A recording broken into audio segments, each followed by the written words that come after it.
niños, niñas y adolescentes sin supervisión de sus madres, padres, representantes o responsables. El Colegio de Ingenieros de Venezuela y el Fondo de Previsión Social del Colegio de Ingenieros de Venezuela presentan. A partir de este momento, todas las voces se unen en una sola señal. RCR presenta Conexión 750 con María Alejandra Trujillo.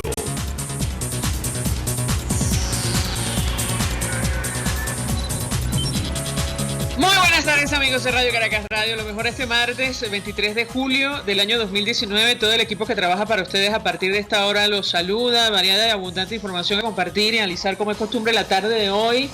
El ministro de Energía Eléctrica, designado por Nicolás Maduro, Freddy Brito, aseguró en sus redes sociales a las 2:30 que habían logrado recuperar al 100% la carga de la mayoría de los estados del país, luego del apagón nacional ocurrido ayer sobre las 4 de la tarde. Acto seguido, usuarios en Twitter le advirtieron que en Barinas, Por la Mar, Zulia, Barquisimeto, Mérida, Portuguesa, Naguanagua, Táchira y otras localidades seguían sin servicio eléctrico. Habría que agregar la declaración que acabamos de escuchar del alcalde de Latillo. Decía Václav Havel que el pilar fundamental del sistema totalitario es el mundo en la mentira. Lo comentaremos, como es natural, durante la tarde de hoy. El ingeniero Miguel Lara, quien fue gerente de la Oficina de Planificación del Sistema Interconectado, aseguró que Corpoelec causó el apagón al operar el sistema que está en riesgo, respondiendo así a la versión de Jorge Rodríguez sobre un supuesto ataque electromagnético. Ya lo advirtió Michelle Bachelet, lo hemos comentado en este espacio, en su informe sobre Venezuela, que recomendamos leer, porque entre otras cosas es devastador y da cuenta de lo que ocurre en nuestro país. El desvío de recursos, la corrupción y la falta de inversión en infraestructura explican lo que está ocurriendo con los servicios básicos en Venezuela. Varios datos. Estados Unidos comunicó a Nicolás Maduro que tiene corto plazo para abandonar el poder. El encargado de Latinoamérica de la Casa Blanca, Mauricio Claver Carone, dijo a la agencia EFE que es el momento de que el gobierno norteamericano y el Grupo de Lima le ofrezcan una salida a Maduro en un tiempo definido. Y si no la toma, las medidas se van a endurecer mucho. Rusia, además, confirmó que ha mantenido contactos con la oposición en Venezuela. Los países del Grupo de Lima reafirmaron su apoyo a Juan Guaidó y se comprometieron a hacer un esfuerzo para que se restablezca el orden democrático en Venezuela. Y esto se alcanza a través de la convocatoria a elecciones. Además, la Asamblea Nacional aprobó el regreso de nuestro país al Tratado Interamericano de Asistencia Recíproca y el Fondo Monetario Internacional prevé la implosión de la economía en nuestro país en un informe divulgado este martes. Esto es Conexión 750, comenzamos.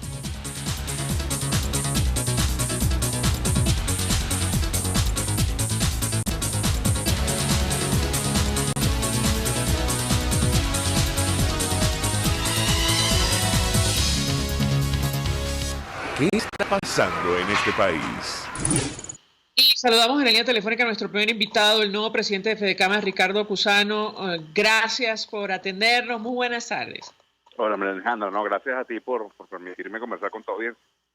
Pues mucho interés de conversar con nuestro invitado acerca de varios temas. Entendemos por la declaración que ofrecía el presidente encargado y presidente de la Asamblea Nacional, me corregirá si me equivoco, que asistió a la sesión de calle convocada en la Plaza Alfredo Sael, así como representantes de distintos sectores y gremios en nuestro país. Yo le pediría un primer comentario, porque decía el presidente encargado que en Venezuela nadie se rinde, y creo que ejemplo de ello es el sector privado en Venezuela. Sin embargo, tienen que lidiar con situaciones como el apagón o la crisis eléctrica que afecta a Venezuela, y agrego esta implosión económica de la cual hoy habla el Fondo Monetario Internacional. ¿Qué puede decirnos? Sí, bueno, lo primero que efectivamente estuvimos en la sesión de calle de la Asamblea Nacional, fuimos invitados y convocados, y nosotros como institución fuimos a formar parte de una memoria y cuenta de un semestre de una institución legítima y legalmente constituida como es la Asamblea Nacional. Dicho esto, bueno, creo que en tu pregunta está la respuesta.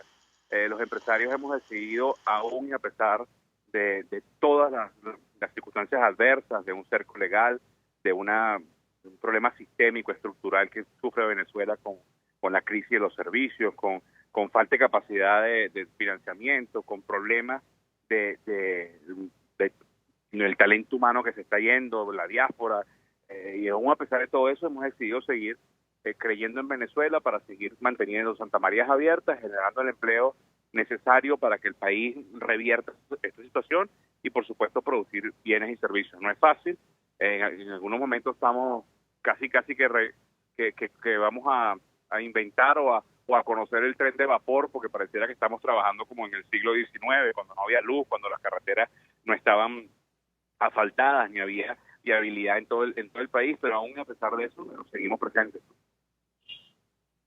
Justo quería preguntarle acerca del impacto que ha tenido la crisis eléctrica para el sector privado. Usted ofrecía un balance al momento de asumir la presidencia de Fedecámaras y francamente impactante conocer el número de empresas que había en 1998 cuando llegó el expresidente Chávez, la que quedan hasta el día de hoy. ¿Qué puede decirnos? Sí, bueno, lo que hemos dicho ya en distintas oportunidades, ¿no? Los últimos 20 años han sido una suerte de tsunami para la cantidad de empresas que existían. Un 60% del empresariado desapareció, y el que queda trabaja a capacidades mínimas, ¿no? La industria apenas un 15%, la construcción apenas un 5%, ni hablar de nuestra banca que está con el encaje legal, está asfixiada para poder hacer lo que sabe hacer, que es captar fondos, ahorros, para luego prestarlos y tener en esa acción una ganancia, ¿no? Son momentos muy críticos, momentos donde ideológicamente se ha pretendido, y en algunos casos lo ha logrado, igualar a Venezuela en la pobreza y no en las premisas que tiene un empresariado, que es que el ser rico es bueno, siempre y cuando se haga con un trabajo honesto, con una inversión, con una generación de empleo y con una posibilidad de empoderar a un ciudadano sobre la base de su poder elegir qué, cómo, cuándo, qué producto consumir o qué servicio usar, con el libre albedrío que le da la independencia de poder tener un valor, una retribución económica, el valor del trabajo, pero sobre todo un ciudadano que entienda el trabajo como un valor para tener una mejor sociedad, ¿no? Tengo que preguntarle acerca de las proyecciones que hace el Fondo Monetario Internacional, que fueron publicadas el día de hoy, para América Latina y en específico para Venezuela.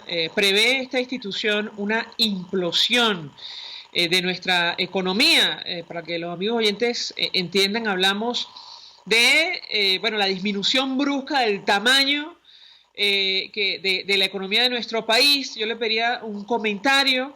Ellos calculan que es probable que el Producto Interior Bruto se reduzca hasta en 35%. Creo que esto no había ocurrido nunca. Usted me corregirá si me equivoco, al menos en la historia reciente. ¿Qué puede decirnos? Bueno, en los últimos 5 años el Producto Interno Bruto se ha contraído más de un 60%, un 50-60%. Estamos hablando que la economía se redujo a menos de la mitad de lo que era la economía venezolana en el año 2012. Podemos decir que el año 2012 había un boom petrolero, que había una economía inflada por el gasto público, pero la realidad es que había un poder de consumo que hoy no existe, ¿no? Si es 35 más, si es 2 menos, al final son números que no son alentadores, y lo único que nos pone es en el gran reto de buscar revertir esta situación. Y esta situación se revierte construyendo las presiones necesarias para que se den los acuerdos políticos, para que se dé una armonía política que le permita entonces a los factores sociales, como es Fedecámaras, como es la academia, como es los trabajadores organizados en sindicatos independientes, aportar en un nuevo pacto para que ese pacto político, para que ese pacto tenga gobernabilidad y tenga sustentabilidad de largo aliento, ¿no?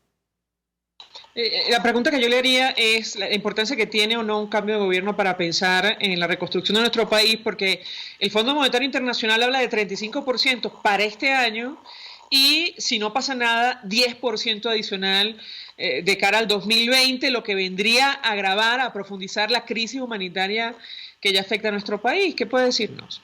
Alejandra, es público y notorio que los organismos multilaterales, que los socios, digamos, de las democracias del mundo, que fueron en algún momento socios de Venezuela, que toda la dinámica positiva que está ocurriendo en cosas de emprendimiento, de nuevas empresas, de nuevos puestos de empleo, de nuevas formas de generación de empleo, Venezuela está muy lejos de eso.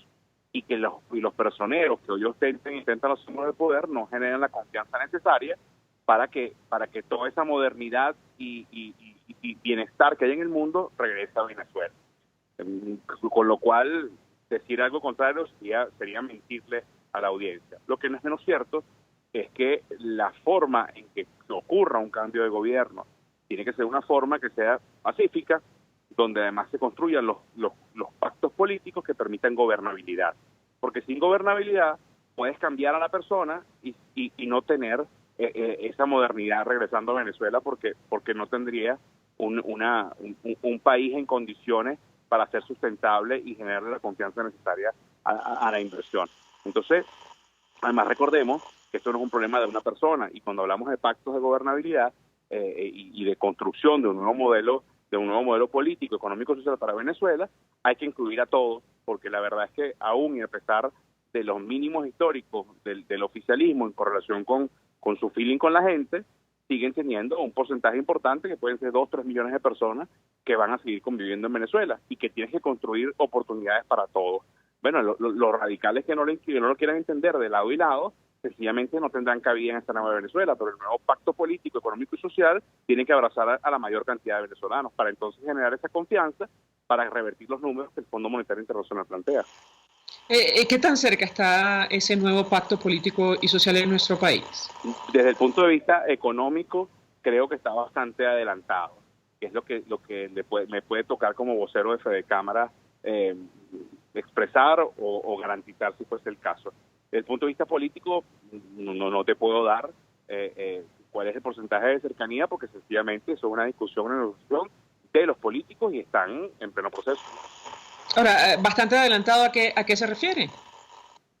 Bastante adelantado se refiere a que la empresa privada, conjuntamente con trabajadores, con academias, con técnicos, con organismos multilaterales, está muy claro que el proceso productivo tiene que migrar a ser un proceso productivo competitivo, donde haya un sano balance entre la industria nacional y las exportaciones, donde se generen alianzas de cooperación empresarial para tener capacidad de afrontar una apertura que sin duda alguna el empresariado del exterior está mucho más fortalecido que el venezolano, donde la correlación entre empresario-trabajador sea mucho más sana y puedas tener, por el producto que estás produciendo hoy, no tengas que pagar los costos operativos de la semana pasada, que es lo que un poco ocurre con esta ley del trabajo. Pero mucho más importante aún, que nuestros trabajadores tengan asegurada en una proyección de su vida productiva, tengan asegurada la vejez con una pensión que sea digna. Y eso hoy no está ocurriendo con el estamento legal que tenemos y que rige la productividad venezolana. Esos son los acuerdos que de una u otra forma hemos venido construyendo en la bilateralidad de trabajadores-empresas. De igual forma ocurre con el modelo productivo con la academia, para que la academia forme profesionales que el mercado requiere y el mercado a su vez recurra a las academias para innovar e investigar. Esos son los acuerdos que están claros. Ahora te reitero, los acuerdos políticos se hacen entre políticos, y cuando estén los acuerdos políticos, nosotros como otro factor de la sociedad civil, iremos a construir entonces con la política los consensos sobre los cuales estamos planteando. Se me ocurre preguntarle cuánto tiempo le puede tomar a Venezuela insertarse en la modernidad, como dice usted, si hay un cambio en nuestro país. Mira, es algo tan rápido como que simplemente ocurra. A ver, hay sectores que tienen una capacidad de reactivación extremadamente rápida, como lo es el comercio, como lo puede ser algunos rubros del sector primario. Recordemos que 17 de los 24 estados del país, su primera y su principal actividad es agrícola o ganadera. Ahí ya hay trabajo adelantado, hay alianzas ya firmadas, mano dada con colaboradores extranjeros que pueden venir a invertir, que pueden apoyar con tecnología para que entonces los estados agrícolas se reactiven. Y según la cosecha, ahí tiene 6, 12, 18, 24 meses según los rubros. Es algo bastante rápido. Obviamente, tú necesitas rápidamente atacar dos cosas. Uno, la crisis alimentaria, la crisis de salud. Y dos, recuperar la capacidad del consumo del venezolano para que entonces se dinamice la economía. Ambas cosas van de la mano de ayuda humanitaria y de colaboración puntual de organismos multilaterales y de socios y de futuros socios comerciales que son los países, ¿no? Si me permite, yo agregaría recuperar los servicios básicos en nuestro país. Bueno, claro, obviamente, de la mano de la recuperación va de la mano de la recuperación de la electricidad, del agua, de la seguridad, pero bueno, eso en el marco del Plan País, que por cierto, quiero acotar, el Plan País es un ejercicio de democracia y de construcción del consenso en distintas áreas, ¿no? Sociales, económicas, macro y microeconómicas, pero también hay que consensuarlo con la otra parte que los políticos están negociando, porque no podemos caer en la arrogancia y sobre todo en lo peyorativo que fue para la sociedad venezolana el Plan de la Patria, que bueno, fue el pensamiento de un solo lado que no lo consensuó. Necesitamos obligatoriamente un gran consenso nacional para que haya sustentabilidad y gobernabilidad en la nueva Venezuela. Claro, pero repetir los errores del socialismo del siglo XXI no tendría demasiado sentido. Que al final del día es lo que nos ha traído hasta acá, ese estado en todos los países donde se ha aplicado, ¿no cree usted? Sí, claro. Obviamente no podemos ni repetir los errores de la quinta república y mucho menos restaurar los errores de la cuarta. Venezuela tiene que transformarse, tiene que resurgir la república. Prácticamente es una república distinta a lo que veníamos viendo, de la correlación sociedad con Estado sea totalmente distinta, para que entonces el gobierno, que es un operador con temporalidad de su personero, bueno, tenga una mejor forma de gobernar. Cuando yo hablo de construcción de consenso, no estoy hablando de repetir los errores del siglo XXI, no me malinterpreten ni me tergiversen. Lo que estoy hablando es que hay una realidad en la sociedad venezolana y no podemos nosotros ser promotores de los errores de los últimos 20 años. Claro, pero es que el error, el núcleo de todo esto es el modelo ideológico que ellos han, usted me corregirá si me equivoco, que han intentado imponer a la fuerza, claro, que efectivamente está allí suscrito en el Plan de la Patria, el libro azul del expresidente Chávez, que es, bueno, prácticamente aplicar un modelo comunista en nuestro país anacrónico que nos ha llevado hasta acá. Allí no habría demasiado que discutir, ellos tendrían que rehacerse y se acabaría el proyecto ideológico que han defendido durante los últimos 20 años. No sé qué opina usted. Claro, correcto, pero tendrán cabida en un pensamiento, en una ideología mucho más comedida, bueno, con un pensamiento de izquierda, algunos tendrán pensamiento de derecha, otros de centro, pero con un objetivo común que es el respeto al derecho a la vida, a la propiedad privada, a la libre iniciativa, a instituciones que sean y a instancias gubernamentales que sean promotoras y motivadoras de la libre empresa y que no sean asfixiantes o en algunos casos competidoras con un Estado que es empresario en distintos rubros. Lo que te planteo es que el Plan de la Patria, el plan País hoy es un ejercicio de democracia que puede generar las grandes bases de la refundación de la República, pero no podemos caer en el error del Plan de la Patria, que sí no fue algo consensuado y que no respetó todas las premisas que te acabo de narrar. Pero también la realidad es que hoy tienes 3, 4 millones de personas en Venezuela que son afectos a un sistema ideológico. Y estas personas también de una u otra forma hay que involucrarlos y que entiendan que en ese proceso de refundación de la República tienen cabida sobre la premisa de que tienen que trabajar, que esto es su propio esfuerzo, con oportunidades, obviamente, con las oportunidades que se les genere, va a ser su propio esfuerzo que les genere una estabilidad y una proyección de vida y no una caja de comida y un aplaudir con una camisa de color, ¿me entiendes? No, y entre otras cosas tienen que entender que tienen que adaptarse a un sistema democrático, que es todo lo contrario de lo que hemos vivido en los últimos años, que bueno, apunta a un sistema prácticamente totalitario en nuestro país. Pero creo que me queda absolutamente clara la posición de Ricardo Cusano. La idea es unir, digamos, y aquellos que quieran participar de la reconstrucción de nuestro país, restablecimiento de la democracia, bueno, evidentemente tendrán un lugar allí. Creo que esa es la idea que quiere transmitir, ¿correcto? Correcto, exacto. Ricardo Cusano, gracias por la gentileza, por atendernos, presidente de Fede Cámaras, expresando opinión y análisis acerca del tema con el cual abrimos, que tiene que ver con el telón de fondo de esta crisis, la situación económica, el impacto de esta de este nuevo apagón, en general lo que está ocurriendo con los servicios públicos y las previsiones del Fondo Monetario Internacional, que en un informe publicado el día de hoy hablan de la implosión de nuestra economía si no ocurre nada diferente. Vamos a la pausa, al resto venimos con más. Usted escucha Conexión 750 con María Alejandra Trujillo, solo por RCR 750 AM. Puede seguir nuestra programación a través de rcr.tv, la radio que se ve. Colegas ingenieros, arquitectos y profesionales afines, el CEIBE a lo largo de sus 157 años de existencia siempre ha estado del lado correcto de la historia, defendiendo fervientemente la democracia, el profesionalismo y el desarrollo integral de nuestra querida y amada Venezuela. Y aunque pensemos que la oscuridad nunca se termina, amanece, siempre amanece, porque Dios puede más, siempre puede más.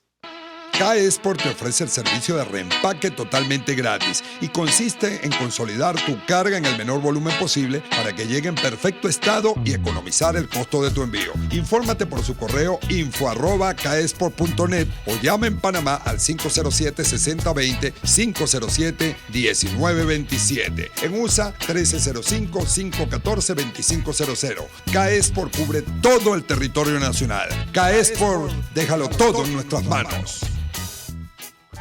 Mensaje del ingeniero Kenick Navarro, presidente del FONPRES CIB. Apreciado colega ingeniero, arquitecto y afín, el Fondo de Previsión Social del Colegio de Ingenieros de Venezuela, FONPRES CIB, diseñó para la protección de tu salud el Sistema Integral de Previsión Social. El mismo tiene a tu disposición beneficios de la solvencia, asistencia primaria de salud, el plan de salud con coberturas de acceso VIP, todos estos planes pensando en la protección de tu familia. Para mayor información visita fonprescibe.net.be, Colegio de Ingenieros de Venezuela, construyendo futuro. RCR 750 AM, porque lo bueno une. El poder de la comunicación en tus manos. Conexión 750 con María Alejandra Trujillo, solo por RCR 750 AM. Continuamos, amigos, en Conexión 750 y decíamos que el ministro de Energía Eléctrica designado por Nicolás Maduro, Freddy Brito, aseguró en sus redes sociales a las 2:30 que había logrado recuperar el 100% de la carga en la mayoría de los estados del país. Eso generó, como ustedes comprenderán, una reacción en cadena, sobre todo en Twitter, de los ciudadanos advirtiendo que eso no estaba ocurriendo en Barinas, Por la Mar, Zulia, Barquisimeto, Mérida, Portuguesa, Naguanagua, Táchira, en fin, varias localidades de nuestro país. Le preguntamos a Lenín Danieri, que recibe nuestras llamadas del estado Zulia, si lo que dice el ministro aplica a esta entidad periodista para medios de comunicación nacionales e internacionales. Lenín, como siempre, gracias por atendernos. Buenas tardes. Hola, buenas tardes. Bueno, déjame ponerte algo. Espera, para que quienes están contigo te escuchen eso. Esto que escuchaban en el fondo es una planta eléctrica.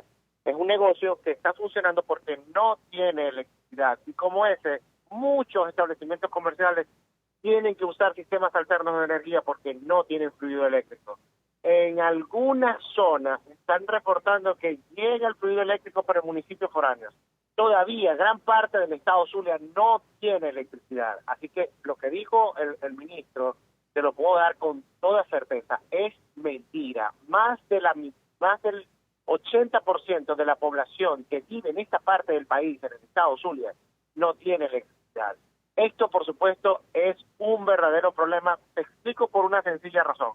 Porque cuando restablezcan el servicio de energía, que supuestamente, según el gobernador, dijo que era a las 4 de la tarde, pero no dijo de cuarto de la tarde de qué día, cuando restablezcan el servicio de energía, aquí van a seguir aplicando el racionamiento de 6 y 12 horas al día, de en intervalos de 6 horas cada uno. En algunos casos a veces se extienden hasta 18 horas.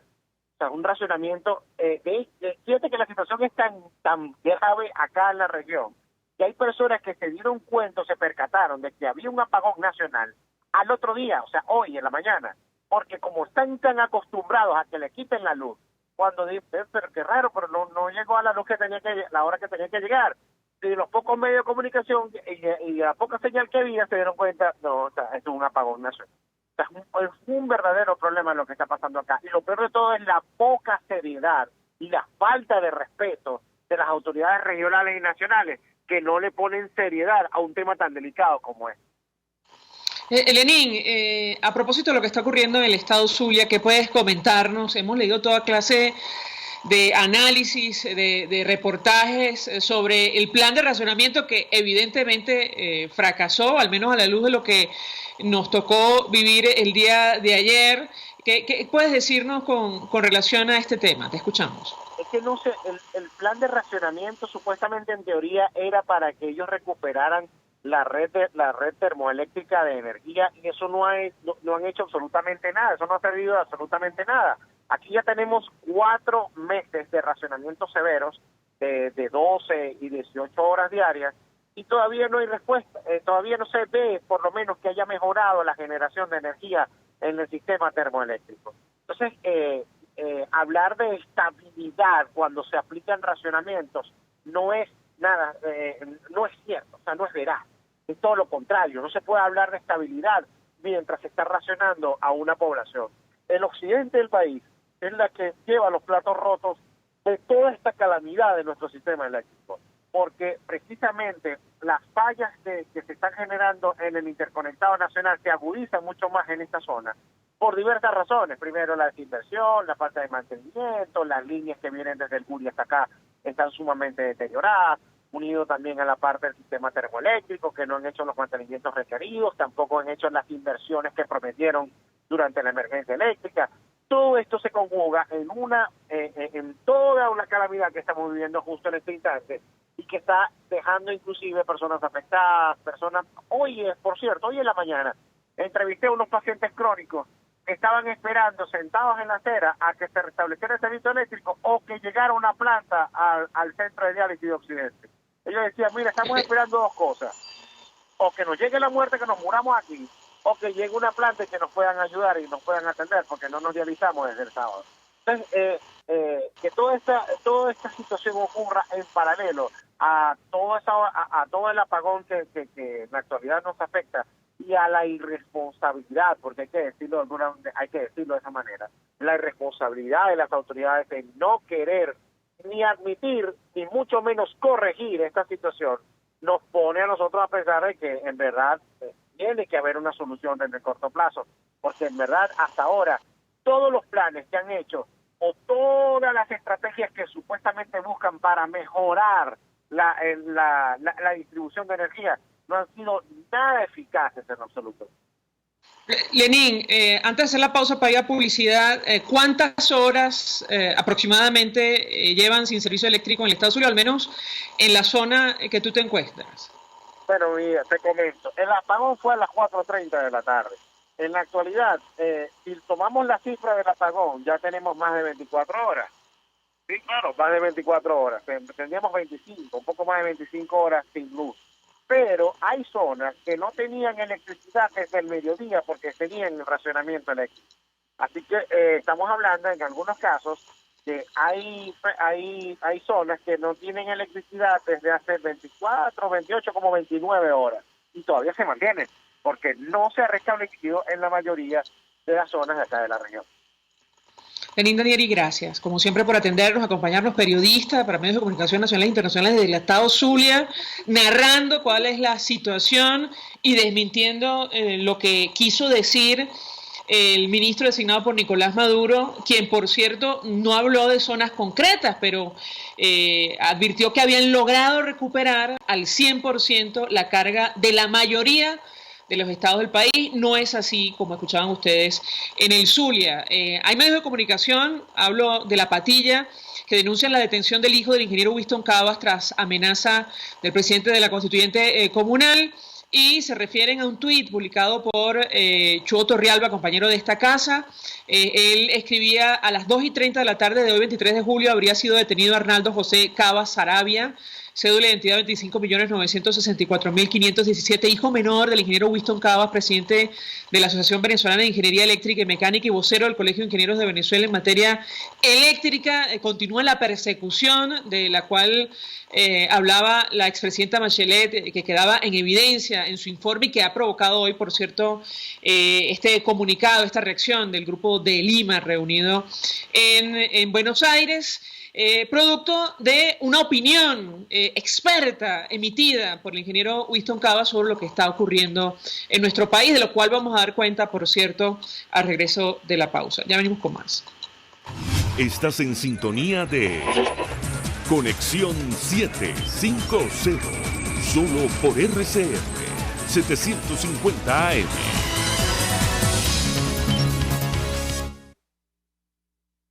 Sintonícenos a través de Periscope, @RCR750, la radio que se ve. Mensaje del ingeniero Ramón López, vicepresidente del Colegio de Ingenieros de Venezuela. Apreciado colega ingeniero, arquitecto y profesional afín, el sistema de salud venezolano no presta la atención requerida y la altísima inflación encarece notoriamente este servicio. Es por ello que el Fondo de Previsión Social del CIP te ofrece un servicio de salud seguro, confiable y accesible, con amplia cobertura. Para mayor información visita el portal www.cib.net.be. Colegio de Ingenieros de Venezuela, construyendo futuro.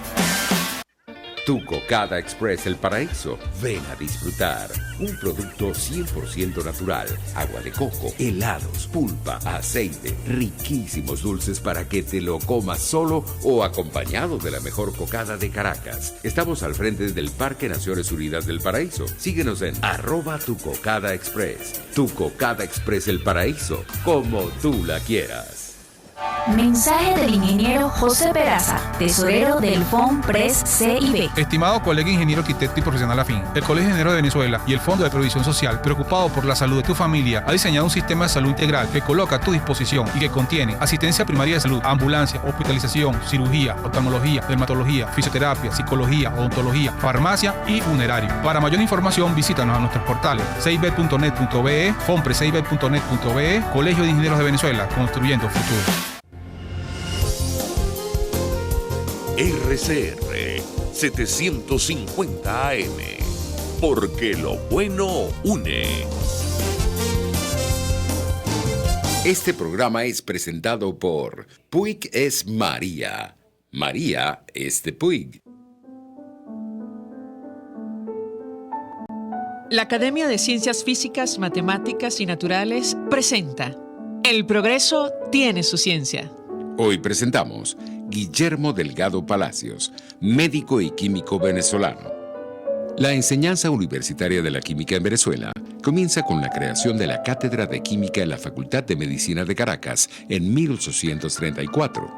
Entre los más distinguidos profesores de esta cátedra se destaca Guillermo Delgado Palacios, graduado de médico en 1890 y de farmacéuta en 1898. Delgado Palacios había sido discípulo del químico Vicente Barcano, del médico y químico Adolfo Fiedensberg y del botánico Adolfo Ernst, quienes influyeron en su inclinación hacia la química y en la correcta aplicación del método científico. En 1898 ingresó a la Cátedra de Química, donde enseñó e investigó durante 16 años. Utilizaba la cátedra y el laboratorio adjunto no solamente para la enseñanza teórica y práctica, sino que también permitía que los estudiantes, con inclinaciones hacia esta ciencia, realizaran las investigaciones científicas originales necesarias para la elaboración de sus tesis de grado. Entre sus propias investigaciones se destacan las relacionadas con los mecanismos de las fiebres biliosas, el paludismo, la fiebre amarilla y el papel de la flora intestinal, que fueron expuestas en su libro Química Patológica Tropical de la Región Atlántica. En los campos filosófico y biológico también publicó la obra Orígenes de la Vida, alineándose con el evolucionismo de Darwin y las bases químicas de la vida, ideas controvertidas para la época. Delgado Palacios falleció en Caracas en 1931, pero dejó una obra científica y docente innovadora y pionera, que marcó una huella imperecedera tanto en la química como en la medicina venezolana. El progreso tiene su ciencia. La Academia de Ciencias Físicas, Matemáticas y Naturales presentó El progreso tiene su ciencia. Cuando cierras los ojos y viajas en el tiempo. Cuando el sabor te transporta a otro lugar. Cuando el olor te hace recordar momentos únicos. Esa es María Puig, una galleta que es un pedacito de tu historia. María Puig, una galleta que endulza tu vida. María Puig, una galleta que te ha acompañado por más de 100 años. Puig es María. María es de Puig. Este programa fue presentado por Puig es María. María es de Puig. RCR 750 AM. Porque lo bueno une. María Alejandra Trujillo te acompaña en Conexión 750. Solo por RCR 750 AM. Claro y raspado. Continuamos, amigos, en Conexión 750 y lo dicho, hablamos ampliamente acerca de lo que ha ocurrido con este último apagón. Desde la tarde del día de ayer se suma a nuestra mesa de debate el ingeniero Miguel Lara, quien fue gerente de la Oficina de Planificación del Sistema Interconectado. Ingeniero, como siempre, gracias por atendernos. Buenas tardes. Buenas tardes, María Alejandra. Un placer para mí compartir con usted y su audiencia. Un gusto conversar con usted, ingeniero. Antes de hablar de lo que ha ocurrido desde el punto de vista técnico, ya comentábamos unas declaraciones que usted ofrecía a través de sus redes sociales ayer. Le pedí un comentario sobre esta denuncia seria sobre la posible detención del hijo del ingeniero Winston Cavas, señalado por el presidente de la Constituyente Comunal como supuesto responsable de una operación de saboteo del sistema. Yo le pedí un comentario porque justamente esta persecución contra trabajadores en el sector eléctrico probablemente explica lo que ha ocurrido en nuestro país. ¿Qué puede decirnos? Bueno, en primer lugar puedo indicar que, y por eso yo lo dije en mis redes sociales, que el causante del apagón es Corpoelec, porque opera el sistema en unas condiciones de riesgo tal que es una apuesta, pues una apuesta que estamos seguros, una ruleta rusa que en algún momento pues le va a salir y va a ocasionar apagones, porque no lo está operando como debe ser para el estado de precariedad que tiene el sistema eléctrico. Entonces, no es ninguna novedad que todos sabemos que no hay servicio eléctrico, que hay racionamiento y que hay apagones a cada momento. Y pues no necesita ser ningún experto para saber que esta situación va a seguir a futuro. Eso por un lado. Entonces, y por otro lado, tampoco es ninguna novedad que los personeros del gobierno, pues a todo el que declara o indica algo, lo persiguen. Bueno, de hecho, personalmente, yo me recuerdo que en unas declaraciones que fueron opiniones eminentemente técnicas y a posteriori de un apagón, para dar nuestra opinión de por qué podía haber pasado ese apagón hace 5 años, fuimos citados en la División contra Terrorismo del CICPC, los ingenieros José Manuel Ayer, Víctor Poleo y mi... Bueno, yo me presenté ya sin abogado, sin nada, decirme así, yo sí sé y mantengo cuáles son mis opiniones técnicas y por qué y quién causó el apagón. Pues. Y fui a dar mis declaraciones. Creo que a lo mejor el ingeniero Cavas pues, dio una cosa que si no tiene soporte queda vaticinio de que iba a haber un apagón peor. Pero eso no le quita el derecho que tiene todo ciudadano a dar sus declaraciones y no tiene por qué estar sujeto a persecución. Pero bueno, ya sabemos que nadie escapa de eso. La represión es total y todos estamos expuestos en Venezuela como ciudadanos a ser uno o los familiares de uno a ser detenidos en cualquier momento por cualquier cosa que le parezca a un personero del gobierno que no está de acuerdo con ello. Ingeniero, sobre lo ocurrido el día de ayer, comentábamos más temprano el informe que preparó la Facultad de Ingeniería de la Universidad Central en torno a los eventos del 7 de marzo, cuando se presume que hubo un incendio en la subestación eléctrica Malena de 765 kilovatios. Yo le pedí un comentario porque da la impresión que lo de ayer de alguna manera tiene que ver, es decir, no nos hemos recuperado de ese mega apagón. ¿Qué opina usted? Bueno, en aquel entonces el incendio también se inició en Guri y afectó los autotrabajadores de 765 a 400 que están allá. Bueno, efectivamente, después de ese apagón, esa área de las subestaciones por las cuales se transfiere o se transporta energía desde las centrales del Bajo Caraní hacia el resto del sistema, quedó débil y no ha sido recuperada. Entonces, por supuesto, si usted ahorita, donde tiene la mayor disponibilidad de generación, en esas centrales del Bajo Caraní, usted la puede usar, pero no la puede usar de la manera discriminada, sin respetar los parámetros de seguridad para esa transferencia. Y si uno de esos vínculos de esas centrales sufre una falla, como es lo que se menciona o lo que pudo haber ocurrido el día de ayer, bueno, usted va a perder todas las centrales que ocurrió por primera vez el día de ayer y bueno, va a tener un apagón nacional. Entonces se habla de que hubo una falla en esta oportunidad en uno de los vínculos A400 desde Caruachi hasta Guri, y no me extraña que si por esas dos líneas están sacando todo lo de Macagua, ya esas líneas están en una condición que al irse una, se van todas, pues. Y eso degenera, por supuesto, un apagón, y el responsable es Corpoelec, no es nada de ataques electromagnéticos, ni de todas estas excusas que siempre van pensando, sino que tenemos un operador que ha destruido el sistema y que lo opera de manera irregular e irresponsable. Justo quería preguntarle en torno a estas versiones inverosímiles que da el equipo de Nicolás Maduro sobre el ataque electromagnético. En un momento llegaron a decir que producto de un disparo, una cosa que, bueno, para llevarse las manos a la cabeza, ¿qué puede comentarnos al respecto? Tomando en cuenta incluso lo que quedó reflejado en el informe de la expresidenta Bachelet. Ella habla del impacto del desvío de recursos, de la corrupción, de la falta de inversión en infraestructura, como razones que explican el caos, el deterioro de los servicios básicos en nuestro país. ¿Qué puede decirnos? Bueno, esa es la realidad. Y usted ha dicho que son inverosímiles. El calificativo de estas declaraciones, bueno, no tienen ningún soporte técnico y van dirigidas pues a aquellos incautos, ingenuos, fanáticos que piensan que de verdad estas cosas están ocurriendo. Y usted dice, bueno, si lo destruyen, ¿cómo es que después vuelven a operar y quedan mal y no lo recuperan?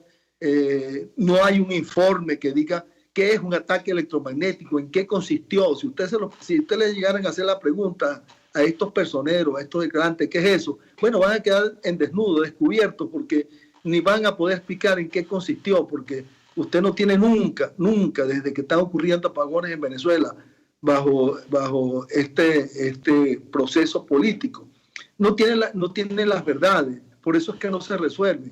Nosotros vemos que si los apagones han ocurrido recientemente en otros países, en Buenos Aires, ocurrió en la ciudad de Nueva York una parte, y allí ya se sabe, nadie dice que es sabotaje, la gente dice un informe, busca la causa, la identifica y toma las acciones para corregir y evitar la recurrencia de eso. Eso no pasa en Venezuela. En Venezuela se le tira la excusa a cualquiera porque esos equipos para empezar no están asegurados y entonces no asumen la responsabilidad de que precisamente la corrupción, el abandono, la desidia, la falta de mantenimiento y que no tienen al personal capacitado ni los recursos humanos ni materiales para hacer lo que tienen que hacer, entonces bueno, la culpa es de otros. Pero yo le aseguro a usted también que la mayoría de la cúpula del partido político PSUV y de los militares, todos tienen su planta de emergencia para sobrellevar la crisis eléctrica y los apagones y los racionamientos que ellos saben que existen porque ellos sí conocen la verdad. Pero lo que pasa es que se la ocultan a la sociedad venezolana. Si me permite, bueno, varios temas. Usted menciona la corrupción y de eso hemos hablado en varias oportunidades. La cantidad ingente de recursos que esta administración y la del expresidente Chávez destinaron a la supuesta emergencia eléctrica es el doble de lo que se invirtió durante todo el periodo de la democracia en nuestro país. Sin ir más lejos, el general Luis Mota Domínguez está investigado en los Estados Unidos en una corte federal por lavado de dinero, junto al viceministro de Finanzas e Inversión de su cartera. A ellos se les acusa de otorgar a 3 compañías con sede en Florida 60 millones en contratos de adquisición con Corpoelec. Yo le pediría un comentario específicamente en torno a este tema. Sí, es que, bueno, hemos conocido varios casos, pero el más reciente que te acaba de mencionar, bueno, usted vio las promesas que hizo esta administración de Montalvo Domínguez y del gobernador del Zulia, de que iban a resolver la crisis en el Zulia y llevaron equipos y transportaron y tomaron prestado de Sidor y prometieron hacer cosas, y lo que han hecho es un desastre. Han gastado, para destruir lo que había, han gastado miles de millones de dólares. Entonces usted dice, bueno, y no hay responsable aquí, porque en el país no se persigue la corrupción, no se juzga al corrupto, no, al funcionario inescrupuloso no se le aparta del cargo, se le premia. Entonces, bueno, ¿qué puede esperar? Que los resultados son estos. Se despilfarran los dineros y la gente sigue peor que antes, porque usted ve cómo está el Zulia, donde prácticamente no existe generación y donde sus vínculos de interconexión se van a desmoronar, porque es que no es que ya tienen salvación, es que las interconexiones del Zulia por el Puente del Lago, la línea de 400, lo que están esperando es una fecha para ver cuándo eso se cae, porque ya no se le puede hacer ni mantenimiento. Entonces, todo eso es corrupción. ¿Por qué? Para justificar poner unos cables sulacustres, que ahora habrá que hacerlo, porque no hay otra cosa. Y así vamos, así hemos venido en todos estos tiempos, avanzando. Bueno, y la culpa es de otros. No, los culpables están allí, están al frente, siguen estando allí. Y la única manera es cambiarlo, la única manera de salir de esta problemática es cambiarlos a ellos. Ingeniero, usted comenta lo que está pasando en Estado Zulia. Acabamos de conversar con Lenín Danieli, periodista que está...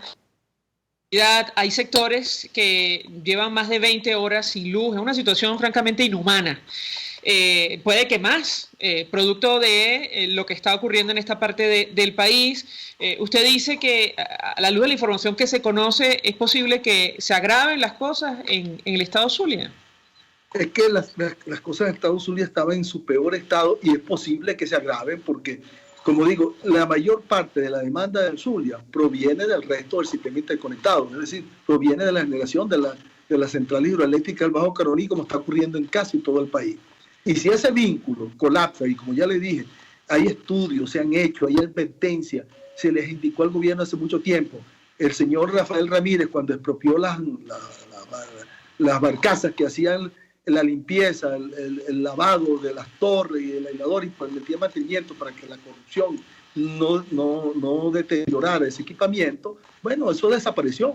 Y eso tiene 8 o 10 años donde ya el material pues está resquebrajado y donde ya no se le puede ni siquiera los obreros acceder a eso. Entonces, eso se va a caer. Que se caiga antes de que llegue el cable, bueno, es un rezo, es una apuesta. Es como yo le digo, esta gente ha convertido el sistema eléctrico desde mucho antes, y lo digo porque yo se lo dije a ellos personalmente de los principios del año 2000, 2001, 2003. Esto no es un casino, no es un centro de apuestas. Esto se maneja profesionalmente y hay que hacer las cosas como se deben hacer. Todo se planifica y se ordena y se lleva como siempre se maneja un sistema eléctrico. Bueno, pero si usted lo maneja improvisadamente y no atiende los patrones y los parámetros de mantenimiento mínimo y empieza a salir de sus mejores elementos para desplazarlo por agentes políticos, bueno, el resultado era evidente a dónde íbamos a llegar. Y bueno, el tiempo ha ido socavando esa infraestructura y hoy cada día está peor que el día anterior. Entonces, usted no puede esperar mejor mañana, sino espera que peores calidad de servicio. Y aquí los culpables no son los usuarios derrochadores, despilfarradores, ni los otros. Aquí todo el mundo ha sido culpable. Los verdaderos culpables son los que están al frente de las empresas del Estado. Usted seguramente ha visto las declaraciones del ingeniero José Aguilar. Él habla de lo que está ocurriendo en Corpoelec, viola los límites, ha dicho, de transmisión y expone al país a un permanente apagón. Yo le pediría un comentario desde el punto de vista técnico para entender este tema. Él dice que desde el Guri se están transmitiendo más de 7.000 megavatios cuando las líneas no soportan más de 6.000. ¿Qué puede decirnos? Bueno, efectivamente, sí, es que usted la mayor, casi el 90% de la demanda se está supliendo del Bajo Caroní. Y cuando usted no tiene el respaldo técnico, las líneas a lo mejor soportan mucho más de lo que dice el ingeniero Pérez, pero desde el ingeniero Aguilar, pero desde el punto de vista de estabilidad, cuando usted no tiene ese respaldo térmico en el otro extremo receptor, hoy en día usted no puede pensar que puede utilizar todo Guri. Es más, si nos llegáramos a quedar sin generación térmica en el país porque no hay combustible y porque ya solo opera el 10% y va en una tendencia de caer, aunque usted tenga 9.000 o 8.000 o 10.000 megavatios en Guri, no va a poder usar ni la mitad, porque el sistema no lo va a soportar. Entonces, estos señores lo saben, operan bajo esa modalidad. Y por supuesto que al fallar cualquier vínculo que venga desde Guri hacia el centro del país, bueno, usted va a dejar el resto del país sin energía eléctrica. Y eso no es nada que no conozcan los técnicos de Cocolé. Bueno, si ya quedan los que queden. Y lo saben, y si tienen la herramienta deberían plantearse para simular y determinar cuáles son esos valores. Nosotros, el ingeniero Aguilar sabe que eso no es factible, y él tiene toda la razón.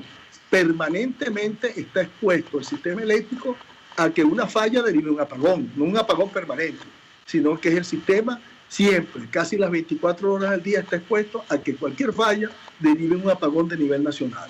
Entonces, eso no quiere decir que Venezuela se va a quedar totalmente oscura, pero lo que sí quiere decir es que usted está en posibilidad de que en cualquier momento pues quede oscura, y que los tiempos cada vez más de recuperación del servicio, por no tener la pericia, por no tener personal, por no tener las herramientas, por no poder reparar las averías porque las subestaciones están en estado de abandono, los tiempos se van alargando cuando la gente pasa ahora ya 24 horas después de un apagón para recibir el servicio.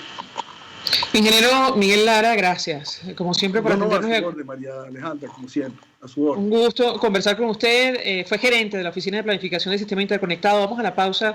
Al regreso venimos con más. Escuchamos Conexión 750, solo por RCR 750 AM. Puedes seguirnos en nuestras redes sociales. En Twitter, @RCR750, la radio que se ve. Colegas ingenieros, arquitectos y profesionales afines, el CIB a lo largo de sus 157 años de existencia siempre ha estado del lado correcto de la historia, defendiendo fervientemente la democracia, el profesionalismo y el desarrollo integral de nuestra querida y amada Venezuela. Y aunque pensemos que la oscuridad nunca se termina, amanece, siempre amanece, porque Dios puede más, siempre puede más. Nelson Mandela. El valiente no es el que siente miedo, sino el que vence ese temor. Mensaje del ingeniero José Peraza, tesorero del FONPRES CIB. Estimado colega ingeniero, arquitecto y profesional afín, el Colegio de Ingenieros de Venezuela y el Fondo de Previsión Social, preocupado por la salud de tu familia, ha diseñado un sistema de salud integral que coloca a tu disposición y que contiene asistencia primaria de salud, ambulancia, hospitalización, cirugía, oftalmología, dermatología, fisioterapia, psicología, odontología, farmacia y funerario. Para mayor información, visítanos a nuestros portales cib.net.be, fonprescib.net.be, Colegio de Ingenieros de Venezuela, construyendo futuro. El poder de la comunicación en tus manos. Conexión 750 con María Alejandra Trujillo. Solo por RCR 750 AM. Continuamos, amigos, en Conexión 750. Se nos ha agotado el tiempo, nos despedimos. Nos hacemos a nombre de Jaime Nestares en la Dirección General de la Estación, en la gerencia de producción Willy Zarcaya, en la producción Kenger Jaramillo, en la asistencia Pedro Alfonso, en los controles Eduardo Llanes, quien tuvo el inmenso placer de acompañarles, María Alejandra Trujillo. El Colegio de Ingenieros de Venezuela y el Fondo de Previsión Social del Colegio de Ingenieros de Venezuela presentaron. RCR presentó Conexión 750 con María Alejandra Trujillo, solo por RCR 750 AM.